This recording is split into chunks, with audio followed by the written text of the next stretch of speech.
Hello brothers and sisters. இயேசு உங்களை நேசிக்கிறார். நான் ஒரு பொண்ணை ரொம்ப நாளாக லவ் பண்ணுறேன்ப்பா.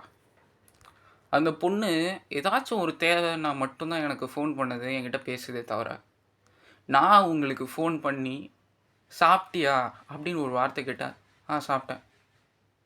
தூங்குனியா அப்படின்னு ஒரு வார்த்தை கேட்டால் நேற்று தான் தூங்கினேன். அந்த மாதிரி சொல்கிறாங்க. ஒன் வேர்ட் ஆன்சர் தான் பண்ணுறாங்க. சரியா? அதே மாதிரி ஏதாச்சும் ஒரு தேவை வந்துருச்சுன்னு வைங்களேன். ஏதாச்சும் இப்போ எனக்கு அவங்களுக்கு வந்து ஒரு ரிங்கு, அவங்களுக்கு வந்து அந்த ரிங்கு மேலே ஆசை வந்துருச்சுன்னா அதுக்கோசரம் என்கிட்ட வராங்க. ஏதாச்சும் ஒரு தேவை வந்துருச்சுன்னா, ஏதாச்சும் ஒரு கஷ்டம், எனக்கு பணம் தேவைப்படுது, ஒரு ஒரு கொஞ்சம் பணம் எனக்கு நீ தர முடியுமா அப்படின்னு சொல்லி அந்த தேவைக்கோசரம் வராங்களே தவிர, என்கிட்ட ரிலேஷன்ஷிப்பே அவ்வளோவா வச்சுக்க மாட்றாங்க.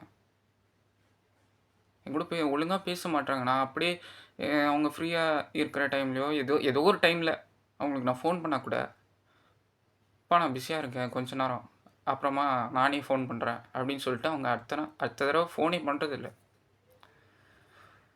ஸோ இப்போது நான் உங்ககிட்ட கேட்குறேன், இந்த பர்டிகுலர் பொண்ணு கூட நான் ரிலேஷன்ஷிப் வச்சுக்கிறது நல்லதா கெட்டதா? கண்டிப்பாக எல்லாரும் சொல்லுவீங்க கெட்டது தான் அப்படின்னு சொல்லி. இந்த மாதிரி எத்தனை பேர் ஆண்டவர்கிட்ட இப்படிப்பட்ட ஒரு ரிலேஷன்ஷிப்பை வச்சுக்கிறீங்க? இப்போ நான் சொன்னல, தேவைக்கோசரம் தான் போகிறது. நாமெல்லாம் இப்போ நிறைய பேர் அப்படி தான் தேவைக்கோசரம் போகிறோம் ஆண்டவர்கிட்ட. ஏதாச்சும் ஒரு தேவை, ஏதாச்சும் ஒரு பண கஷ்டம், ஏதாச்சும் ஒரு கஷ்டம்னா மட்டும்தான் ஆண்டவர்கிட்ட போகிறோம். ஆண்டவரே இறங்கி வந்து, தம்பி சாப்பிட்டியா அப்படின்னு ஒரு வார்த்தை கேட்டால் சாப்பிட்டா ஆண்டவர் அப்படி தான் சொல்கிறோம். ஒன் வேர்ட் ஆன்சர் தான் கொடுக்குறோம். ஆண்டவர்கிட்ட அந்த அன்பு கூற மாட்டேங்கிறோம். எத்தனை பேர் இப்படி இருக்கிறீங்க இந்த ரிலேஷன்ஷிப்பில்? ஆண்டவர் என்றைக்குமே, இப்போ நீங்கள் உங்கள் அன்பு குறைஞ்சிட்டா கூட ஆண்டவரோட அன்பு நிச்சயமாக குறையாது. கன்சிஸ்டண்ட்டாக ஆண்டவர் எவ்வளோ எவர்லாஸ்டிங் லவ் உங்கள் மேலே வச்சுருக்கிறார். உனக்காகவும் எனக்காக தான் இந்த உலகத்துக்கு வந்து சிலுவையில் அறையப்பட்டு 3ஆம் நாளில் உயிர் தெழுந்தார். தயவு செஞ்சு ஆண்டவர் விட்டு விலகிடாதீங்க. எனக்கு வந்து ரிலேஷன்ஷிப்லாம் எதுவும் கிடையாது. நான் வந்து எக்ஸாம்பிள்கோசரம் சொல்லணுமேன்னு சொல்லி சொன்னேன்.